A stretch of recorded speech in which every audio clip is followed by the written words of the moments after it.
అందరికీ నమస్కారం. ఎలా ఉన్నారు? బాగున్నారా? చాలామంది ఇన్‌స్టా ఇన్‌బాక్స్‌లో అలాగే కమెంట్స్ రూపంలో లాంగ్ వీడియోస్ ఎప్పుడు చేస్తారు? ఎందుకు చేయట్లేదు? అని అడుగుతూ ఉన్నారు. యాక్చువల్‌గా నాకు ఐ సర్జరీ అయిందనమాట మార్చ్‌లో. ఆ తర్వాత కొంచెం వీడియోస్‌కి అంటే ముందున్న వీడియోస్ నేను షెడ్యూల్ చేసి పోస్ట్ చేయడం, ఈ మధ్య మళ్ళీ రీల్స్ చేయడం మొదలుపెట్టాను కానీ మధ్యలో నేను ఒక ఆల్మోస్ట్ 20 డేస్ బ్రేక్ తీసుకున్నాను వీడియోస్ చేయకుండా. సో, తర్వాత ఇప్పుడు బాగుంది. మళ్ళీ వీడియోస్ చేస్తున్నాను. అందుకే చేసేద్దాం. మనకు చెప్పాలనిపించినవన్నీ చెప్పేద్దాం. పలుకే బంగారంగా మాత్రం ఇవాళ ఒక మంచి స్టోరీ చెప్పాలి అనుకుంటున్నాను.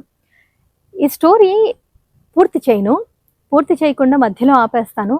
మీ అభిప్రాయాలు కింద కమెంట్ రూపంలో తెలియచేయండి. మీరేం చేస్తారు అనేది నాకు తెలియాలి. సరే అయితే ఇక ఆలస్యం చేయకుండా పలికే బంగారంగా స్టోరీ చెప్తాను. అయితే ఒకవేళ ఫస్ట్ టైం నా వీడియో చూస్తుంటే సబ్స్క్రైబ్ చేయండి, లైక్, కమెంట్, షేర్ అస్సలు మర్చిపోవద్దు, నోటిఫికేషన్ బటన్ ఆన్ చేయండి. నేను ఎప్పుడు వీడియో అప్లోడ్ చేసినా మీకు వెంటనే తెలిసిపోతుంది. ఇక స్టోరీ స్టార్ట్ చేయనా? ఊర్లో ఒక సంపన్న దంపతులు, అంటే వాళ్ళకి ఎలాంటి ఇబ్బందులు లేవు, ధనపరంగా లేకపోతే ఇంకెలాంటి చికాకులు కానీ అలాంటివి లేవు.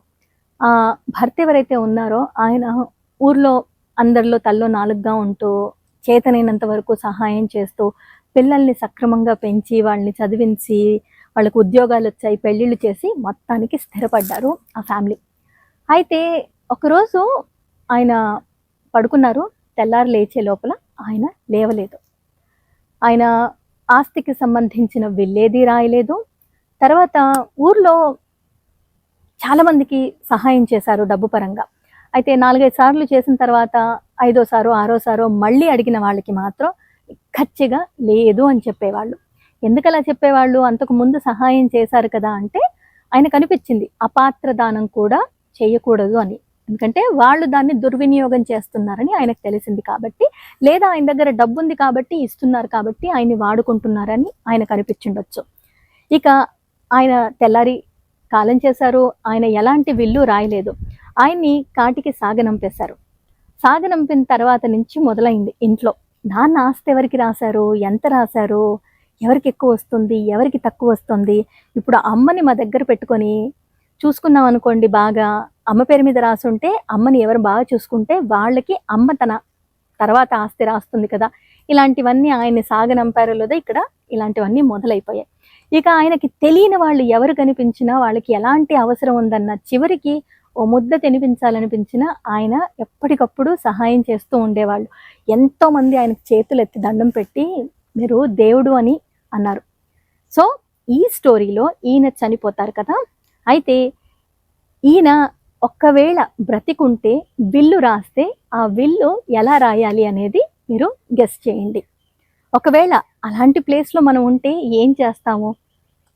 సహాయం చేశారు. సహాయం చేసిన వాళ్ళేమో చేతులెత్తి దండం పెడుతున్నారు. ఎవరికైతే తెలియని వాళ్ళకు కూడా ఇంత పట్టెడన్నం పెట్టినా.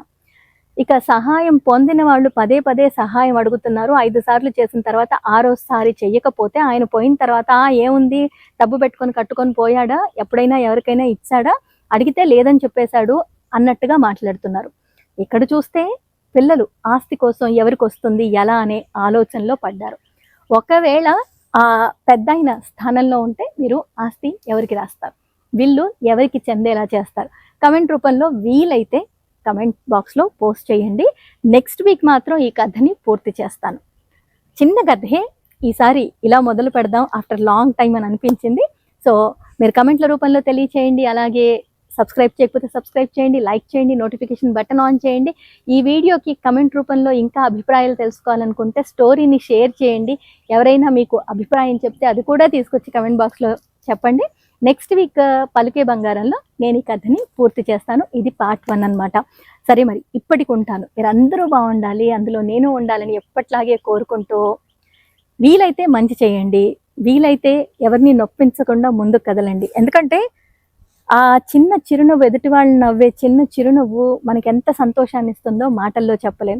బాధ పెడుతూ ఎదుటి వాళ్ళు ఉసురు పోసుకుంటే ఏం లాభం? కర్మ ఫలితం తప్పదు కదా. అదనమాట సంగతి. మీరందరూ బాగుండాలని మనస్ఫూర్తిగా కోరుకుంటూ stay blessed, stay safe. Next week కలుస్తాను. ప్రేమగా మీ ప్రణతిగా.